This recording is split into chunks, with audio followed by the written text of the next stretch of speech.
4 अप्रैल 2022 इस दिन HDFC bank announce करती है कि एचडीएफसी बैंक और एचडीएफसी लिमिटेड जो कि एक नॉन बैंकिंग फाइनेंस कंपनी है, इन दोनों के बीच में मर्जर हो जाएगा। तो ये जो मर्जर होने वाला है दोस्तों, ये कितना ज़्यादा बेनिफिशियल होगा इस कंपनी के लिए, इसके बारे में हम लोग बात करेंगे इस वीडियो में। इसके अलावा मैं आपको बताऊंगा कि अभी आपको क्या इस कंपनी में लॉन्ग टर्म इन्वेस्टमेंट करना चाहिए कि नहीं करना चाहिए, शॉर्ट टर्म में क्या कोई अपॉर्चुनिटी है कि नहीं, इन सारी चीज़ों के बारे में भी हम लोग बात करेंगे इस वीडियो में। तो ये वीडियो अच्छा लगे तो इसको लाइक ज़रूर कीजिएगा आप, and consider subscribing to my channel to watch more videos like this. अब सबसे पहले हम लोग ये समझते हैं कि एचडीएफसी लिमिटेड और एचडीएफसी बैंक की कहानी क्या है, बेसिकली हिस्ट्री क्या है और ये मर्जर क्यों हो रहा है, इसके बारे में हम लोग बात करते हैं। तो जैसा कि आई थिंक आप में से बहुत सारे लोगों को पता होगा, जो एचडीएफसी लिमिटेड है ना, वो 1977 में इस्टेब्लिश हुई थी और ये एक नॉन बैंकिंग फाइनेंस कंपनी थी। मतलब ये लोग सिर्फ हाउसिंग लोन प्रोवाइड करते थे, ये लोग बैंक नहीं थे। और हाउसिंग लोन उस वक्त दोस्तों बिल्कुल भी पॉपुलर नहीं थे। तो जो हाउसिंग लोन्स का जो कल्चर है ना, वो एचडीएफसी लिमिटेड लाई है। तो 1977 में जब इन्होंने हाउसिंग लोन्स देना स्टार्ट किए तो एचडीएफसी लिमिटेड एक बहुत ही सक्सेसफुल कंपनी बन गई। और 90s के टाइम पे जब आरबीआई ने बैंकिंग लाइसेंस बांटना चालू किया तो यहाँ पे एचडीएफसी लिमिटेड ने भी उस बैंकिंग लाइसेंस के लिए अप्लाई कर दिया और फिर एचडीएफसी बैंक की स्थापना हुई। तो यहाँ से एचडीएफसी बैंक लिमिटेड की जो जर्नी है वो चालू हुई और एचडीएफसी बैंक को आज 228 साल हो चुके हैं इंडिया के अंदर। और यहाँ पे एचडीएफसी लिमिटेड जो है ना, बेसिकली एक तरीके से पेरेंट कंपनी है एचडीएफसी बैंक की। और अभी इन दोनों के बीच में मर्जर क्यों हो रहा है, चलिए अब हम इसको समझते हैं। तो इसके रीजंस बहुत ज़्यादा सिंपल हैं। अगर हम एचडीएफसी बैंक के पर्सपेक्टिव से देखें तो एचडीएफसी बैंक को तो बहुत ही क्लियर बेनिफिट होने वाला है इस मर्जर से। जो एचडीएफसी लिमिटेड है ना, उसके पास बहुत ही बड़ा हाउसिंग लोन का पोर्टफोलियो है। ये एक एनबीएफसी है जो कि हाउसिंग लोन प्रोवाइड करती है, तो जाहिर सी बात है इनकी जो लोन बुक है उसमें बहुत ज़्यादा हाउसिंग लोन्स होंगे। तो अगर ये दोनों कंपनीज आपस में मर्ज हो जाती हैं तो एचडीएफसी बैंक के पास वो सेफ एसेट का एक्सेस आ जाएगा, वो सेफ एसेट्स आ जाएंगे और उस सेफ एसेट से काफ़ी अच्छे रेवेन्यूज़ मिल सकते हैं एचडीएफसी बैंक को। तो जो हाउसिंग लोन्स है ना दोस्तों, वो हर बैंक देना चाहती है। हाउसिंग लोन्स को बहुत ही ज़्यादा सेफ ऑप्शन माना जाता है बैंक से द्वारा। और अभी इस मर्जर के बाद दोस्तों जो एचडीएफसी बैंक की लोन बुक है ना, उसमें अच्छा खासा डाइवर्सिफिकेशन आ जाएगा। That is why it is beneficial for HDFC bank to get merge with HDFC limited. अब दोस्तों हम बात करते हैं कि एचडीएफसी लिमिटेड के लिए क्या फ़ायदा है। पहले दोस्तों क्या होता था कि जो नॉन बैंकिंग फाइनेंस कंपनी है ना, इन पे ज़्यादा रूल्स एंड रिस्ट्रिक्शंस नहीं होते थे। लेकिन जब ये IL&FS क्राइसिस हुआ 2018 में, उसके बाद आरबीआई ने जो है एनबीएफसीज के ऊपर काफ़ी ज़्यादा स्ट्रिक्ट रेगुलेशंस लागू कर दिए और यहाँ पे जो एडवांटेज है ना एक एनबीएफसी कंपनी चलाने का, वो चला गया एचडीएफसी लिमिटेड के पास से।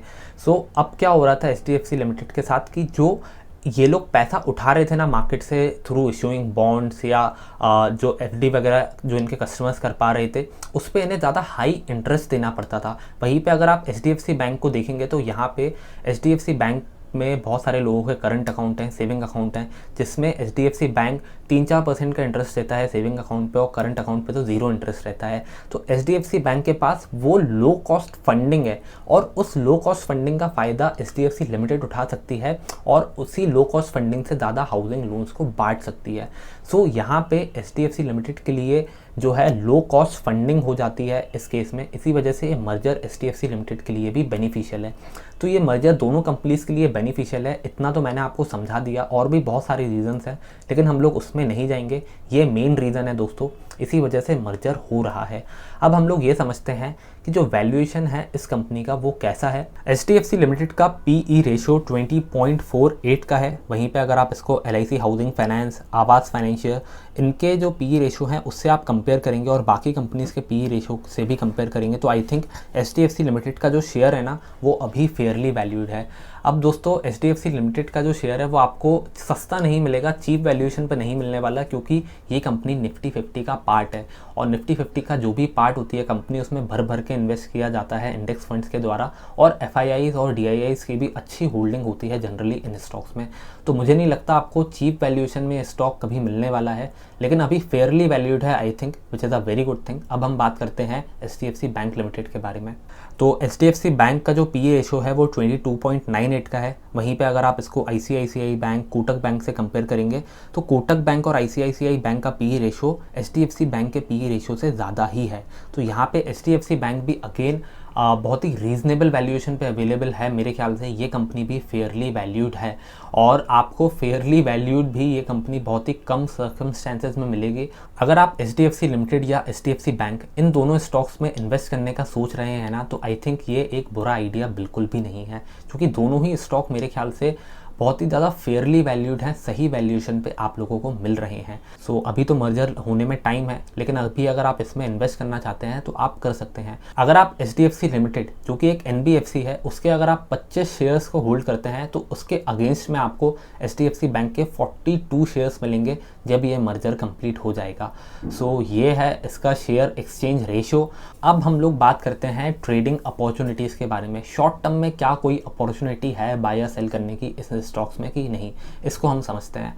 तो उसके लिए सबसे पहले HDFC बैंक के चार्ट के ऊपर चलना होगा हमें। सो जैसा आप लोग चार्ट पे देख सकते हैं 2800 रुपीज़ का जो लेवल है वहाँ पे मैंने एक रेड लाइन खींच के रखी है, और जो स्टॉक है ना यहाँ इस लेवल पे काफ़ी बार रेजिस्टेंस फेस करके नीचे की तरफ जा रहा है। अभी आप देख सकते हैं कि जब ये स्टॉक 5 अप्रैल को ऊपर गया था तो उसके बाद इस लेवल से इसने रेजिस्टेंस फेस करके फिर नीचे जाना चालू किया। तो मुझे ऐसा लगता है कि ये जो 2800 रुपये का लेवल है ये एक रेजिस्टेंस जोन की तरह काम करेगा, यहाँ पे बिकवाली आ सकती है। और जो मैंने 2350 रुपये का सपोर्ट लेवल ड्रॉ किया है वहाँ पे मुझे ऐसा लगता है ये स्टॉक एक सपोर्ट फेस कर सकता है। सो अभी मेरे ख्याल से आपको करंटली इसमें कोई बाइंग नहीं करनी चाहिए, और अगर आपने इस स्टॉक को रखा हुआ है तो होल्ड करके रखना चाहिए, सेलिंग नहीं करनी चाहिए इसमें। अब वहीं पे अगर हम HDFC बैंक की बात करें, HDFC बैंक का जो रेजिस्टेंस लेवल है वो 1700 रुपीज़ के लेवल के पास में है। अभी ये सिमिलर पैटर्न आपको HDFC लिमिटेड में भी देखने को मिलेगा। तो यहाँ पे स्टॉक जो है वो इस लेवल पे रेजिस्टेंस फेस करके नीचे की तरफ जा रहा है। अभी इसमें कोई बाइंग नहीं बनती है दोस्तों, लेकिन अगर आपने स्टॉक को होल्ड करके रखा है तो आई थिंक आपको होल्ड ही करना चाहिए, ये सेल करने का सही टाइम नहीं है। इसमें बाइंग कहाँ आएगी मैं आपको वो समझा देता हूँ। जो 1350 रुपये का लेवल है ना, जिसको मैंने ब्लैक लाइन से मार्क करके रखा है, ये आई थिंक एक स्ट्रॉन्ग बाय जोन होगा। तो अगर 1350 रुपये के लेवल पे आता है HDFC बैंक का स्टॉक तो आई थिंक आप इसमें बाइंग करना कंसिडर कर सकते हैं। सो ये था HDFC और HDFC बैंक का एनालिसिस। उम्मीद करता हूँ ये वीडियो आपको अच्छा लगा होगा। वीडियो पसंद आया हो तो इसको लाइक ज़रूर कीजिएगा आप, and consider subscribing to our channel to watch more videos like this. Thank you for watching this video. See you next time.